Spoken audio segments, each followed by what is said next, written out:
The Love Her Show with the duo. You gotta love her, praise her, treat her right. Let your life reflect all the beauty that's inside of you. You gotta love yourself. Let the best of you shine through. Welcome to the Love Her Show with the duo. Welcome back, lovers. I'm Kelly Fisher. I'm Tana Gilmore. And together, we're the Matchmaking Duo. Come on in. We are back. Another week. Another week. Welcome. We're always so grateful to make it back here. Because it's a chance that we may not at some point. Everything we have going on. So we're happy to be here. Yes, we're going strong here. Actually, we just made 1 year. So, hallelujah. Yeah. 52 episodes. We did. Yeah, so that is huge. So we'll have to have a proper celebration, but we are just celebrating 1 year. And thank you so much for all of you for being with us over this time. Yeah, and sharing and commenting and posting and all of that. We just are so grateful, and we just thank you. Yes. We have such a great community. We do, yes. And for those of you who are just joining, we are authors, we're speakers, we're professional matchmakers, we're inventors. We are life and relationship coaches, and we're Essence bloggers. And as we say every week, we do it all. Yes, we do. All things love, life, business and bliss. Hence the podcast. Yes, that is the premise of the podcast. All things love, life, business and bliss. And it looks like we're back in the love lane today. But I think the love lane does really well. I mean, you guys write in, and we thank you so much. And everybody wants to hear about love, and because they want to get it right. And so they're like, you know what? Well, how can you guys help? Please help. Well, the funny thing is, I think the search never ends. I mean, the search to get it right never ends until you take your last breath, right? I mean, no one, it's like a journey of trying to get this whole love thing right. But I mean, it definitely gets better. But I wouldn't say that, like, even if you ask people who've been married for 55 years, you know, they're still on a journey to get it right or to even improve what they have. So definitely. And so, and as women, we're perfectionists anyway. So we're so busy, like, managing, like, everything. So everything in life. So we want to make sure that, you know, it's done right and we get it right. So yes, definitely. So hope you all had a good week. And I think our topic for today, we were just discussing, we know what we wanted to discuss. We were trying to get the topic together. So I think it's going to be that dating again. Are you back on the market dating again? This is the checklist that you need when you're dating again. So we were just talking about our book, Relationship Do-Overs. If you weren't aware, we do have a book. We do. Called Relationship Do-Overs. It's a guide to real life, real issues, real love, and real happiness. Yeah, we wrote this book back in 2015. Gosh, I remember the day when we released it. I was just so emotional that day. Just because, you know, we poured a lot of ourselves and our personal journeys and our personal stories with you all in mind. I mean, the whole goal here in writing the book, it certainly wasn't to make a ton of money because, you know, if you know, or you may not know, but books don't really make a lot of money unless you're like on the New York bestsellers list and stuff like that. They don't. So, I mean, when people write, we try to support them because it's really coming from a place of help. And so when we, again, having this in mind, we poured our hearts and souls into it just to help you. I mean, you know, just our experiences were not just for us, they were for us to share. And so we don't want you to make some of the same mistakes that we did. Definitely. No, and we thought, you know, wow, what if there was a book that we could have before we got married? Before you say I do, I'm telling you. You know, if someone could just hand us something, because there's so many things we know. We were talking as we were writing the book and saying, you know, people watch people walking down the aisle when you've been married or, you know, divorced, or even if you've been in a long-term relationship and you're watching them walk down the aisle, you're like, smiling with those flowers. They're so cute, they're younger, and they're like, ooh, they don't really have any idea, you know, what it's going to be a great relationship, and we, you know, definitely we hope so. Yes, we put our best foot forward, but there are going to be some ups and downs, and people are looking and just like, oh wow, this is going to be the one. This is going to be the marriage that is going to last forever do we part. And be in bliss, as we see on Cinderella and the other ones. This is the one. And sometimes it's not though. Yeah, no, very often people don't even share like all of the things that happen in the marriage and in between. If you think about like your grandparents, how many of you can honestly say that your grandparents or your parents even kind of sat you down and talked about everything that went into the marriage, like the arguments and how they made up, how they got through it, even how these kids got here. Oh my gosh, we have a chapter there about what our elders didn't tell us. Can you imagine? Come on, really? We see these people, and God bless their heart, and lots of grandparents and even in the church, couples with 13, 15 children, and they look just as prim and proper. They didn't say a word about what was going down. Getting busy. Like every night. Every year pregnant, and nobody even said how it worked, how it happened, how you keep them satisfied. Those are the things that we want to share. We share with our families and our kids and stuff like that. Because I'm gonna tell you, we're gonna talk about it. We're gonna get raw with it. We have open lines of communication in my family, and there's nothing that we don't talk about and that we don't share. Because I want my kids to know. Yeah, well, why be so prim and proper? I definitely have opened up the lines of communication with my children. I want them to be able to ask me anything, and if I can share something that I've done that worked or didn't work, that's a lot different from probably our grandparents and great grandparents. It's just like you just don't make any babies. That's it. Books before boys. Oh yeah, right. Those little one-liners that didn't help with nothing. Whatever. You love you to death. Getting busy. Yes. What did you learn along the way to keep him satisfied and keep him home? Right. Okay. So we need more of that. You need to share that. Yes. So that is why we ended up writing this book, because we were like, there's so many different things. It's more than just our own personal challenges and some of the things that we've overcome. It's also, client scenarios. They've given our permission to share some scenarios that kind of cross the board of so many things that we encounter that happen over and over again in our business that we wanted to just share. So client scenarios, our own scenarios, statistics. We did change the names though for the clients. Of course, so all the names have been changed. Yes.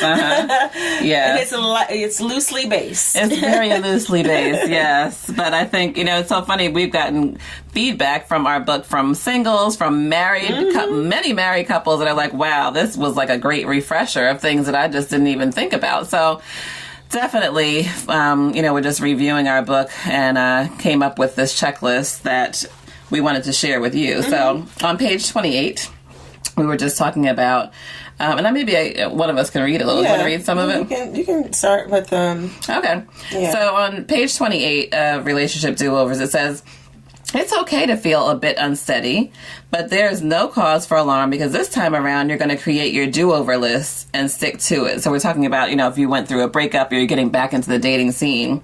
So make your list the deal breaker. Make your list the deal breaker that it needs to be, so you clearly see the errors in your previous decision making that led you to choose the last guy. Then wipe the slate clean. Stop asking yourself, was it me? Was it him? Quit focusing on the time you wasted. Either way, something did not gel between the two of you, and chances are you were blindsided by the red flags. Or maybe you didn't watch the red flags, but we just added that just now. But unfortunately, for several wrong reasons, like I don't want to be alone, or he's not as bad as John, or I can change him, you hung in there when the yellow dead end sign was in plain view. Oh my God. How many times? Ouch. I mean, we've done that. I mean, I know that I've made that. I have made that in the past. My goodness. Just kept on rolling. Several times. He's smiling with that pearly white smile. Girl, I'm like, biceps. Yeah, just kept on rolling. Hugs and be like, oh yeah, he's it. Yeah, knew good and well. Yeah, that was going nowhere fast. You had no business with that person. Just give that a bounce. As we think about it, we reminisce. Right. Fun times. However, he wasn't the one. It was not the one from day one. He was not the one from day one. But we kept on rolling, and that yellow dead end sign was in plain view. And we were just like, oh, it says yield. Keep going. That's right. How many times do we drive through the yellow light on the street? Just kept on rolling. That just means I just caution, proceed with caution. Right. Or speed up for that time. Yes. So again, we wanted to provide like a checklist of things that we want you all to just kind of think about next time around. Yeah, next time around. We call it your do-over checklist. That's DUOVERS. Yes. What is your do-over checklist next time? So next time, even if he has that pearly white smile and those biceps and he's tall and strapping and handsome, bring it back, reel it back Reel it in. and have us in your mind with our do-over checklist just over time and see if you're wasting time or if you need to give him more time. I guess so. Yeah. So I guess the first one on the checklist would be his character. So does he do the right thing when no one is watching? So if you think about something, I always go back and I reference my husband sometimes. So he is like by the book to this. I mean, I'll bend the rules and I'll push the envelope because that's just who I am.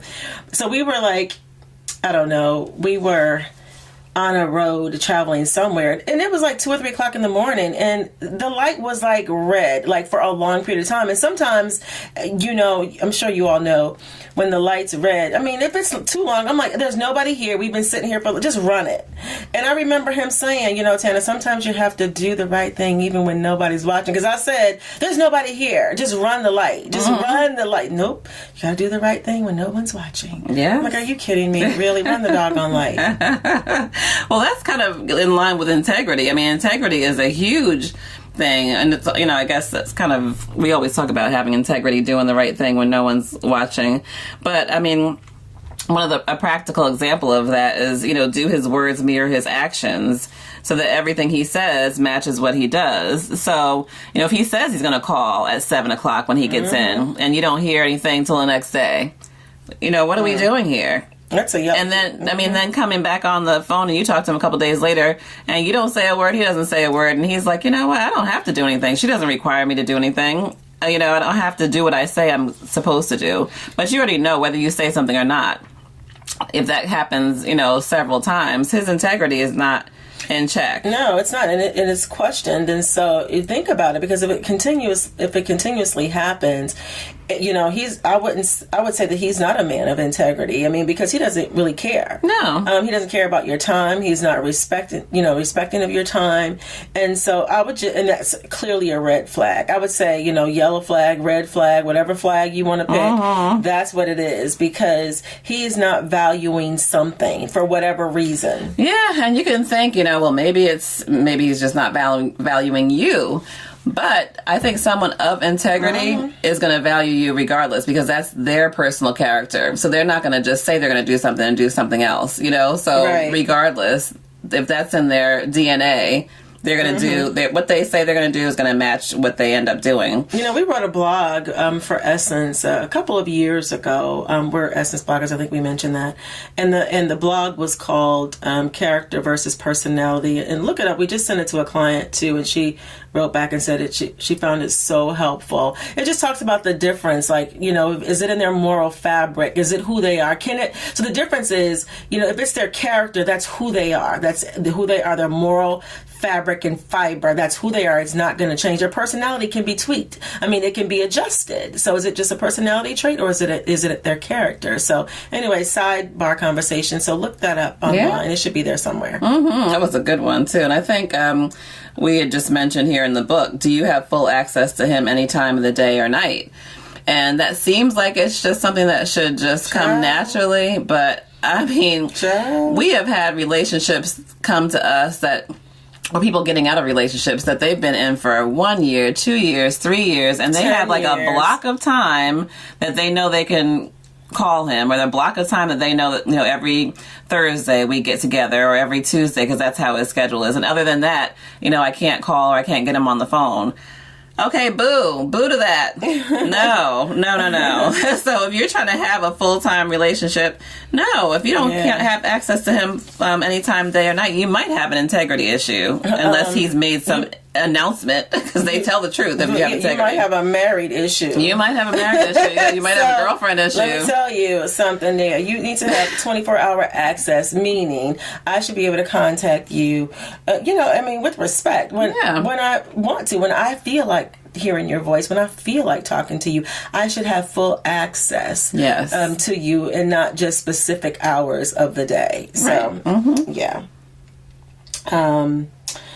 let's see. Oh, financial wisdom. So, is he good with finances? Does he have good credit? I mean, that's such a big deal. That and here's is a the big thing, deal. because people seem to think that infidelity is the leading cause of divorce, and it's not. It's finances. Finances is the number one cause for divorce. Infidelity is second. So, when those finances are right, it's going to create some issues in the house. So, you're starting to look at him sideways. You start hating the way he chews. You start looking at, the way he's breathing. I mean, when those finances aren't right, you're not looking as attractive because you're struggling. And now you have to think about how you're going to make ends meet. And so who wants to, be in that situation? We've all been there. But I'm telling you right now, get those finances in order, because it will take so much pressure off of your relationship long term. I mean, if you're not, that's one thing you don't have to deal with. You don't have to deal with money and paying bills and finances. Hey, you're a step ahead in the right direction. Yeah, and I think what we're saying too is just, at least address the issue. I mean, we have a lot of clients who are making great money, and it's not like top on their priority list to have good credit, or, they've had some circumstances where, their credit went down, or, life happens. Yep. So we know that.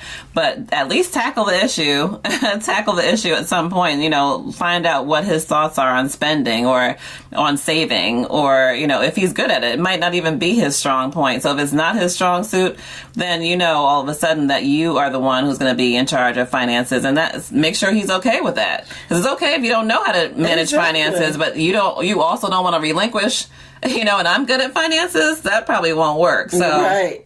we want to just have some dialogue and some conversation about financial wisdom, where you stand on it, if it's important to you or not, but at least know where you stand. It's interesting because, we'll have clients that come to us and say, you know what, he needs to make mid-six figures. He needs to listen, let me tell you something. We know men that make $50,000, $75,000 and have more disposable cash and disposable income than people making mid-six figures. That, because we do screening, we talk about finances as we're screening our candidates for our clients. I'm telling you, you have to really delve deeply into finding out what they find important and valuable with their finances. If they're saving, with their 401k and their Roth program is like, all of those things. Because we know clients that are broke as a joke. Broke as a joke, champagne taste and beer budget, as they say. A year, and broke as a joke. Broke as a joke, because they're trying to keep up with the Joneses. Yeah. I mean, when you're in that income bracket, other people have different things. They might have a boat, they might have a plane, they might have different things, and they're trying to keep up,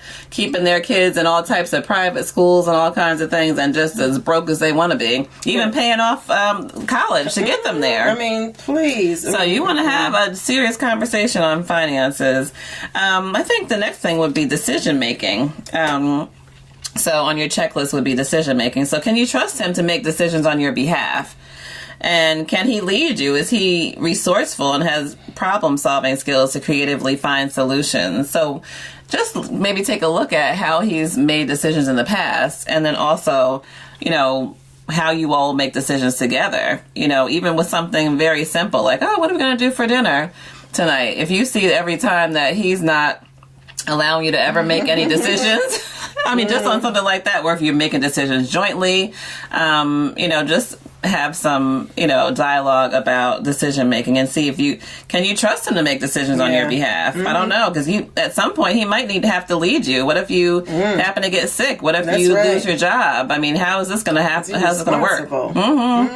Do you trust his decision making? And give him some scenarios. So think about some of the things that you've had to overcome in the past, where you could have it could have been helpful to have someone else help you decide. And perhaps it's a financial decision. Should I purchase this car? Is this a good decision? Should I purchase this property? Right. Does this make good business sense? Should I start this additional business? Yeah, start having those conversations, with yourself, and think about those scenarios and have those conversations. How would you handle that? Right. I was thinking blah, blah, blah. And, and you don't know he's in an interview. No. But just ask him these questions. Like, how would you handle that? And just to see what he says. If he's like, I don't care. Just do what you do. It's your money. Listen. Okay, I can do that on my own. Exactly. Why do I need you? Yeah. So, although I was going to say too, when you were explaining that, it also has to do with you letting him in to help make decisions. if you don't listen to him.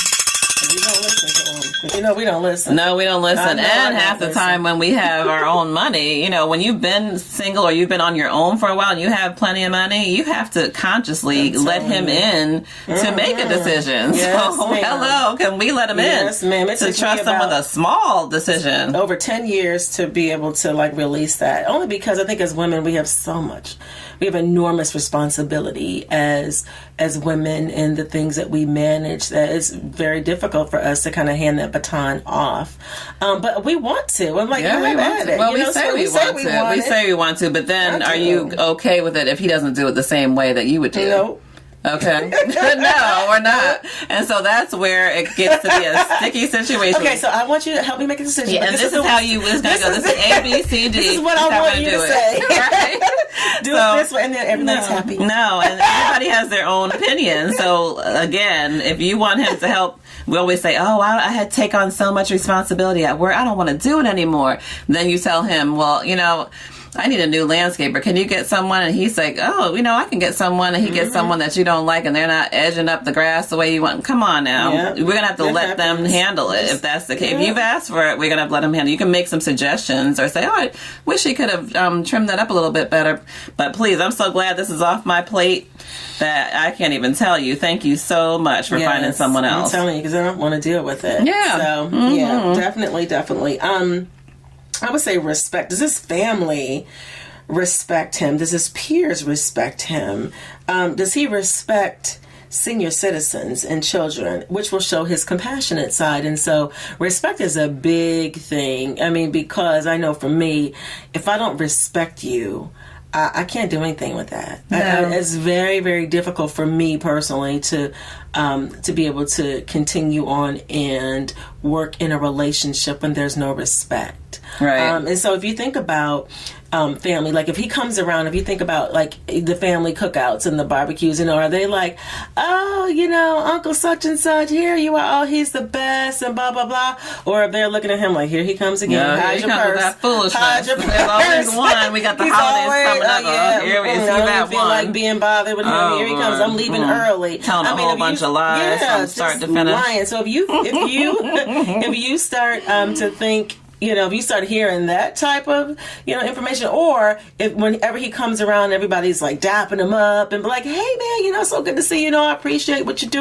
Or if they even tell you sidebar conversations, you know what, you don't know this, but you know, Eric helped me out so much, you know, when I was down and out in my luck, and I'll never forget him for that. He does so much for people that you don't even know about. He's a good guy, you know, and that happens all the time. So don't ignore those comments and those conversations when people start to tell you, you know, about your guy. And again, you'll know when you start showing up to family cookouts and holiday dinners and stuff like that, and everybody's running in the other direction or avoiding communication, eye contact, and conversation with him, something's not right. Oh yeah, they'll let you know either way. And I think another way is just watching how he interacts with like wait staff when you're out to, you know, dinner, or you're, you know, leaving someplace where, you know, a janitor or something like that, cleaning staff, you know, how do they, I mean, are they acting like they're above them, or are they acting like, you know, let me just go talk to this person? Or you just never know. If these things are important to you, it's important to kind of take a look at how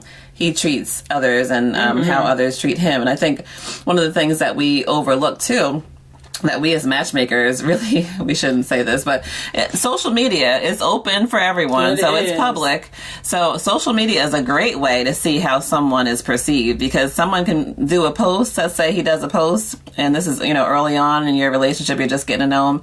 You can go back 3 months, 6 months to say, you know, watch how people are saying, like, oh yeah, you always were a player, you know, all those types of comments, or man, you're such a good man, you know, you're such a good brother, I appreciate you. You never know what they're saying, or there's 100 women commenting different things. So yes, definitely respect is a big deal. Yeah, so I would say, what's the next one? Oh, grindability. Oh my gosh, yeah. Yes, so grindability. We made that word up actually, but we've been using it for so long. Sometimes you coin your own phrase. So grindability, does he have that ability to grind when times get tough? and the tough gets going and work, times maybe you lose your job or maybe he loses his job, is he going to be able to keep on going? We have a lot of clients and friends that, maybe have been on their job for 30 years, 20 years, 15 years, 10 years, and have never done anything else, which is amazing. Yes. You've moved up on that corporate ladder. But can you grind if, let's say they told you now that you could not continue on the job? Okay, if they told him now that he can't continue on the job, what is he going to do? Is he going to just pick up just because of what you've seen him do in the past, or is he going to be totally lost and you're going to be on your behind? Is he going to pick up odd jobs, for you? I don't care what it is. It brings us back to... For the family. Yeah, for the family. Bring us back to, even like Elvin from The Cosby Show. He had to pick up odd jobs to be able to provide. That's grindability. It's grindability.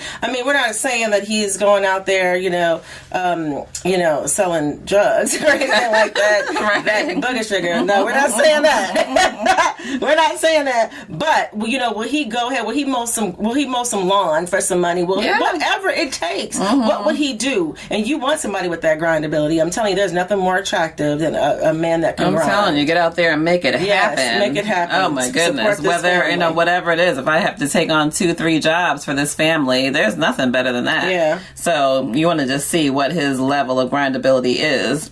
Should times get rough, because life happens. It does. So let's see who you have on your hands. And I guess our last point would be morals. Do the values and the religious belief that he talks about align with his actions? What is his level of priority when it comes to family, marriage, children, stepchildren? Did he have successful marriages around him, and how did those marriages operate? So when you talk about, even with religion, so some people will say, I'm a believer and I go to church. Okay. And we get it, but how often, if he says he goes to church, ask him, how often is he going to church? If you require someone that's going to go to church with you, every Sunday, ask him when the last time he's actually been to church. And just make sure that his actions align with what he's saying, with his beliefs and his, his beliefs and his actions. They have to make sense and they have to align. Yeah, morals is a huge thing. And I was just reading, that's so funny, I'm just pulling this up. I was reading just earlier today some statistics, and one of them here, and this is from where? This is from the demographics of infidelity in America. It's from the Institute for Family Studies. So it was just saying that men, adults who didn't grow up in intact families, and those who rarely or never attend religious services are more likely than others to have cheated on their spouse. Yeah. Let's just have a moment of prayer. A moment of silence for that. I will read it one more time. It says, men, adults who didn't grow up in intact families, and those who rarely or never attended religious services are more likely than others to have cheated on their spouse. And that's, there's a whole backstory to that. That's always, that's something we found in our business. Well, here's the thing. They don't really have anyone that they're accountable to. No. They don't have a higher power. Anything. That they're accountable to. Mm-hmm. And so we're not necessarily saying that you have to believe in, God or Jesus. That's certainly our choice. But, there's so many other religions out there. And so we're saying that just listen to what they're saying. These men, I'm telling you right now, they will cheat on you. I'm not all of them, but they can and they may, if they don't have a reason to, what my grandmother always said, they're not convicted. If you will. They don't have that conviction, like, why am I doing this and what's going to happen as a result. They don't have that. Well, their own conviction. Yeah. It has to be something more than just you. Mm-hmm. So, I don't want to let her down. Sometimes that's enough, and I would say oftentimes it's not. But I think it's unfortunate because a lot of men and women don't have, role models at this point. So role models that have long-standing healthy relationships. So just because you've been married 55, 60 years doesn't mean it's been a healthy relationship. But maybe, they didn't have intact relationships around them. So I would say even if they didn't, that's not something to hold against them because they don't have anything to do with that. But, they probably, if they've sought out other couples and learn from other couples, or maybe have a mentor or somebody, it always has to come back to having someone to be accountable to and learning to learn something that you didn't know from before. So Sure thing. definitely. So we hope that helped. That is just a little bit of our checklist that was in our book that we were just kind of discussing. We thought we'd share with you. Yeah, relationship do-overs. So Yes. Feel free. It's on Amazon if you all want to just look it up. It's called Relationship Do-Overs. It's by the Matchmaking Duo.